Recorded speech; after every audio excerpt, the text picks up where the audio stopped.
大家好，我係 Gary，歡迎收睇今日要聞。警方發現有4間公司使用虛假銀行文件及轉賬記錄，騙取政府100%擔保特惠貸款。4月16日拘捕6名男女，包括4名公司董事，涉及貸款2000萬元。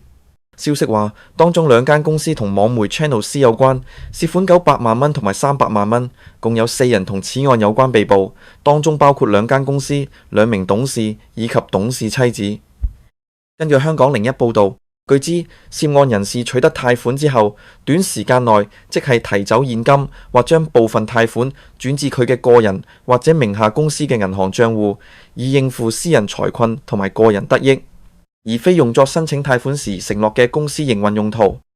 警方4月17日朝早喺記者會中交代，琴日採取代號擊觸行動，以詐騙及串謀詐騙拘捕3男3女，29至45歲。咁佢哋分別係4間公司嘅董事同埋關聯公司嘅董事同埋員工，其中2人係夫妻關係，總金額涉及2000萬元。行動中，警方搜查多個地點，包括辦公室同住所，檢獲銀行文件、銀行卡、支票簿同埋電子設備。據了解，涉案4間公司報稱業務包括媒體製作、科技、物流同埋工程公司，分別係萬佳技術工程有限公司、立爾科技有限公司、藝源媒體製作有限公司同埋臥龍科技顧問有限公司。其中藝源媒體製作有限公司詐騙900萬港元，達100%特惠貸款上限；臥龍科技顧問有限公司詐騙約300萬港元。上述2公司同網媒 Channel C 有關，即合共涉款大約1200萬港元。其餘2間科技及工程公司各詐騙大約300萬港元。據知4人涉嫌同藝源、臥龍2公司詐騙案有關被捕，包括姓曾29歲，女子為藝源唯一董事，該公司同 Channel C 共用同一辦公室地址；姓陳45歲，男子為臥龍董事，同時係藝源銀行帳戶用戶之一。警方相信佢有份營運 Channel C。警方早前懷疑 Channel C 申請咗100%特惠貸款，但冇向員工支付工資。經調查發現 ，Channel C 未喺公司註冊處或者商業登記處註冊，但同涉案媒體製作公司共用辦公室。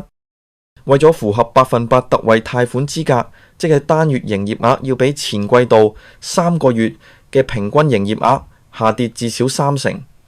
被捕人士通過從關聯公司或者陳男個人帳戶轉帳予申請貸款嘅媒體製作公司及物流公司，持續3個月，誇大營業額。3個月過去之後，便停止轉帳或轉出至陳男等被捕人士嘅銀行帳戶，以致營業額下跌超過30%。警方調查發現，呢啲突然增加營業額根本並唔涉及實際營運，大部分係嚟自關聯公司或者陳男個人帳戶嘅轉移。100%擔保貸款係政府喺2020年疫情期間推出，以舒緩中小企營運壓力嘅計劃，由政府作擔保，上限為900萬港元。申請要求為公司單月營業額下跌最少30%。另外2間科技工程公司呢，則同上述2公司無關，係喺其他調查中被發現涉詐騙。被捕人士分別姓李29歲同埋姓劉36歲，男子係公司董事，代表公司申請貸款。喺申請文件入邊有偽造嘅銀行月結單同埋出入帳記錄，令人以為佢哋有實質營運。消息指，被捕人士分別以提供虛假文件以及用關聯公司轉帳，以製造失實嘅公司營業額等手段，誘使銀行批出貸款。當涉案人士取得貸款後，隨即短時間內以現金提走，或將部分貸款轉至其個人或名下公司嘅銀行帳戶，以應付私人財困及個人得益，而非用作申請貸款時承諾嘅公司營運用途。可見被捕人處心積慮，以預先安排製造假帳同埋假文件手法詐騙政府貸款計劃。另外，星島頭條記者4月17日中午曾經到 Channel C 母公司位於葵涌大連排道嘅登記地址了解，為大門重門，深鎖無人應門。而 Channel C 嘅辦公室位於僅距離180米外嘅美華工業中心。有員工表示已被公司拖糧近3個月，直呼自己為受害者。據了解 ，Channel C 嘅登記地址係葵涌大連排道21至33號宏達工業中心。大廈水牌亦都有寫明，記者中午曾經到場了解事件，但單位重門深鎖，鐵閘緊閉。Channel C 嘅官網至到4月17號下晝4點仍然有更新。記者得知 Channel C 日前已經搬到同一條街嘅美華工業中心繼續營運，其後上門了解，發現 Channel C 嘅辦公室竟係一個大約400尺嘅工作室，裏面大約有7至8名員工工作，大門外冇水牌或者門牌寫有 Channel C。有 Channel C 員工表示唔知道 Channel C 有母公司，亦都對母公司涉嫌詐騙完全毫不知情，又透露已經被欠薪近3個月，直呼自己為受害者。根據另一篇香港01報道，過往網媒 Channel C 屢被爆疑財困，拖欠員工薪金。舊年有前員工喺社交平台向 Channel C 追薪，甚至入稟勞資審裁處追討欠薪。案件喺2024年10月25日開庭處理。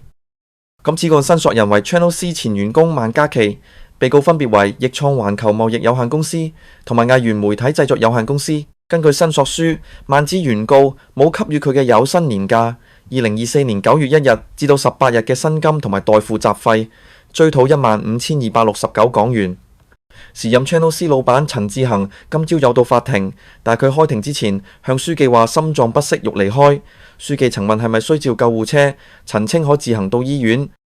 處理主任審裁官沈其亮其後稱，因被告公司代表缺席，需擇日再訊。審官又提及，被告早前表示願意支付案中追討嘅金額，建議雙方考慮和解。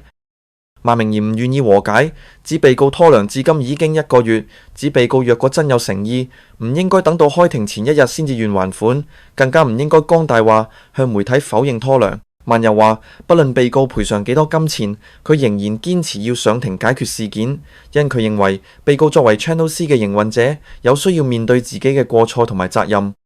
審官其後稱明百萬對事件感氣憤，但係建議雙方應該盡早處理好事件。又指事件至今不論被告係咪承認拖糧，萬對被告已經失去信心，能夠盡早取回被拖欠嘅薪金，或者更重要同實際。